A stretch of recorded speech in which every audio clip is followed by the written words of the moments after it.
Welcome to the Daily History Chronicle. Each day, we travel back to discover a pivotal moment that changed the world. These aren't just dates and facts. They're stories of courage, conflict, innovation, and consequence that still echo through our lives today. Are you ready to explore? Let's see what happened on this day in history. This is the Daily History Chronicle, where we explore the moments that shaped our world and discover why they still matter today. I'm Richard Backus, publisher of University Teaching Edition, and every day I get to share a piece of history that I think you'll find as fascinating as I do. On February 4th, 1861, delegates from 6 southern states gathered in the Alabama state capitol in Montgomery to do something that had never been done in American history: create a new nation built explicitly on the principle of human bondage. South Carolina, Mississippi, Florida, Alabama, Georgia, and Louisiana sent their representatives to draft a constitution, elect a president, and establish what they called the Confederate States of America. Texas had voted to secede 3 days earlier and would send its delegates within the week. And here's what fascinates me about this moment. We've spent 160 years arguing about what these men were really doing. Were they defending states' rights, preserving a way of life, resisting federal tyranny? The delegates themselves left no doubt. They told us exactly what they were doing, in their own words, in their own documents, at the time. We just don't always want to hear it. Understanding February 4th, 1861 requires holding multiple truths simultaneously. These were educated men who believed they were acting honorably. They were also creating a government whose cornerstone, their word, not mine, was the enslavement of 4 million human beings. Both things are true. Both things matter. Picture this: Montgomery, Alabama, in early February. The weather is cool, the streets are muddy, and the Alabama state capitol, a white columned building on a hill overlooking the town, is buzzing with activity. The town itself has only about 9,000 residents, but it's swelling with visitors, reporters, and the curious. 43 delegates have arrived from the seceded states. They represent a cross-section of Southern leadership: planters and lawyers, former congressmen and judges, newspaper editors and physicians. Many of them know each other from their years in Washington. Some had served together in the U.S. Congress just weeks earlier. Now they're here to build something new. The atmosphere is electric, but also anxious. Abraham Lincoln hasn't even been inaugurated yet. That won't happen until March 4th. The delegates are racing against time, trying to present the world with a functioning government before the new president takes office. They don't know if there will be war. Many hope to leave the Union peacefully, that the North will simply let them go. Let me build the clock for you on how they got here. It started with an election. On November 6, 1860, Abraham Lincoln won the presidency without carrying a single Southern state. He wasn't even on the ballot in 10 of them.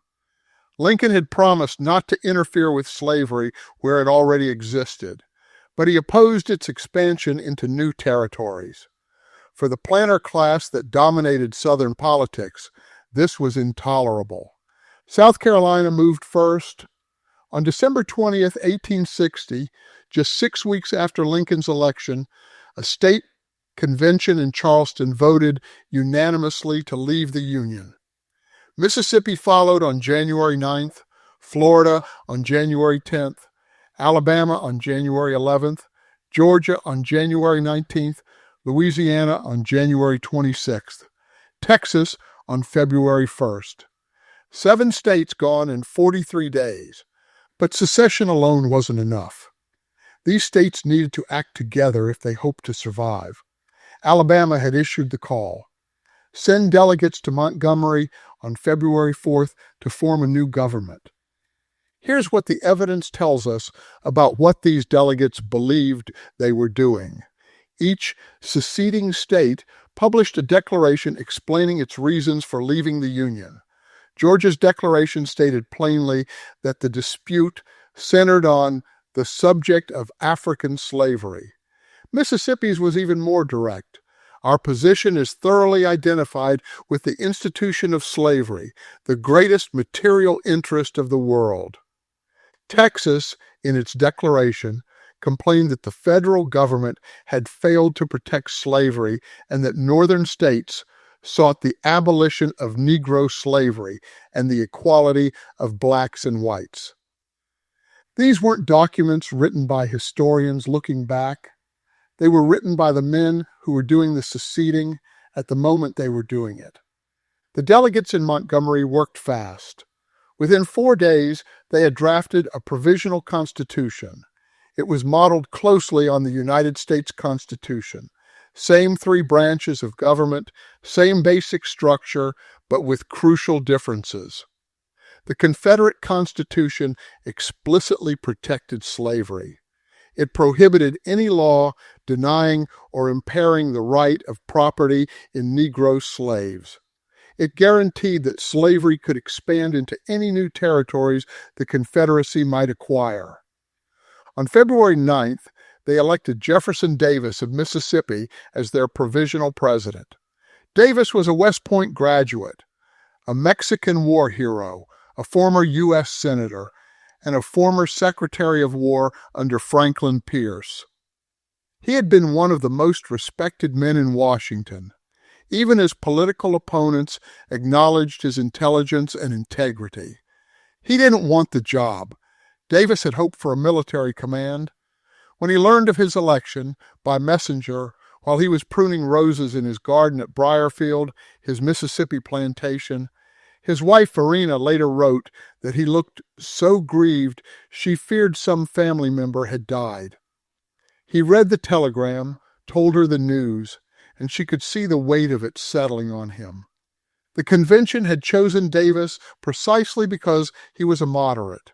The fire eaters, the radical secessionists who had pushed hardest for leaving the Union, were passed over. Men like William Lowndes Yancey and Robert Barnwell Rhett, who had agitated for secession for years, watched as the convention selected someone more palatable to the upper South states they still hoped would join them.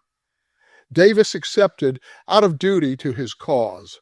He was inaugurated on February 18th on the steps of the Alabama Capitol, where he declared that the Confederacy sought only peace and the pursuit of our own destiny.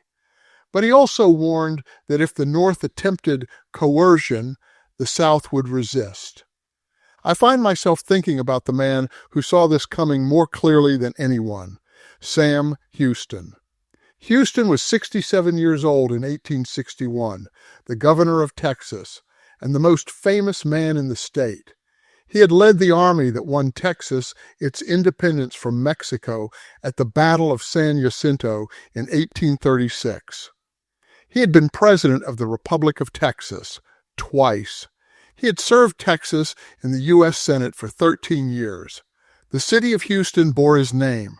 He still limped from a wound sustained at San Jacinto 25 years earlier, and he opposed secession with everything he had. Houston didn't dispute that states had a right to leave the Union. He disputed the wisdom of it. He knew the North had more men, more factories, more railroads, more ships. He had spent years in Washington. He understood the resources arrayed against the South. He predicted exactly what would happen. When secession fever swept Texas after Lincoln's election, Houston was denounced as a traitor knave for his Unionist views. He stalled, delayed, refused to call a special session, but the pressure was overwhelming. A convention met in late January 1861 and voted 166 to 8 for secession. "Let me tell you what is coming," he told a crowd from a hotel window in April 1861, after the sacrifice of countless millions of treasure and hundreds of thousands of lives. "You may win Southern independence if God be not against you, but I doubt it." The North is determined to preserve this Union. They are not a fiery, impulsive people as you are, for they live in colder climates. But when they begin to move in a given direction, they move with the steady momentum and perseverance of a mighty avalanche. And what I fear is they will overwhelm the South. He was right about everything. When the Texas Secession Convention demanded that Houston swear an oath of loyalty to the Confederacy, he refused. On March 16, 1861, as his name was called 3 times and he sat in silence, the convention declared his office vacant and removed him from power. In the name of my own conscience and manhood, Houston wrote in an undelivered speech, I refuse to take this oath. He died 2 years later in 1863, before the war ended. His son, Sam Houston, Jr., served in the Confederate Army anyway, was wounded at Shiloh, and survived only because a Bible his mother gave him stopped a bullet. 6 weeks after the Montgomery Convention, Alexander Stephens, the new vice president of the Confederacy, gave a speech in Savannah, Georgia, that would become known as the Cornerstone Speech. It's the clearest statement we have of what the Confederacy believed it was fighting for. Stephens had actually opposed secession. He had argued against it in Georgia's convention, but once the decision was made, he threw himself into the cause. And in Savannah, he explained that cause without euphemism. The old Union, Stephens said, had been founded on the idea that all men are created equal. The founders had been wrong about this. Those ideas, he declared, were fundamentally wrong. They rested upon the assumption of the equality of races. This was an error. The Confederacy, he said, was built on the opposite principle. Our new government is founded upon exactly the opposite ideas. Its foundations are laid, its cornerstone rests, upon the great truth that the Negro is not equal to the white man, that slavery, subordination to the superior race, is his natural and normal condition. This, our new government, is the first in the history of the world based upon this great physical, philosophical, and moral truth. Jefferson Davis was reportedly unhappy with the speech. He didn't want the focus on slavery. He preferred to emphasize states' rights and resistance to Northern tyranny. But Stephens had said out loud what the documents said, what the Declaration said, what everyone involved knew to be true. The philosopher Hannah Arendt once wrote that the sad truth is that most evil is done by people who never make up their minds to be good or evil. I think about that when I consider the men in Montgomery. They weren't monsters in their own eyes. They were protecting their families, their property, their way of life. Many of them were educated, cultured, and by the standards of their society, honorable. They attended church. They loved their children. They believed they were doing the right thing, and they were building a nation on the enslavement of human beings. They said so themselves. Here's what troubles me about how we remember this moment. For generations, many Americans preferred to believe the Civil War was about something other than slavery. States' rights, economic differences, cultural conflicts, Northern aggression. This version of history was easier to live with. It allowed the descendants of Confederates to honor their ancestors without confronting the cause those ancestors actually fought for. But the men who created the Confederacy were not confused about what they were doing. They were explicit. They were proud. They put it in writing. We don't have to hate them to see them clearly. We don't have to pretend they were villains to acknowledge what they built. History asks us to hold complexity, to understand that people can be brave and wrong, sincere and destructive, loving fathers and enslavers of human beings. The Confederacy lasted 4 years. It killed over 600,000 Americans, more than all other American wars combined until Vietnam. It ended slavery, but only through a devastation that scarred the nation for generations.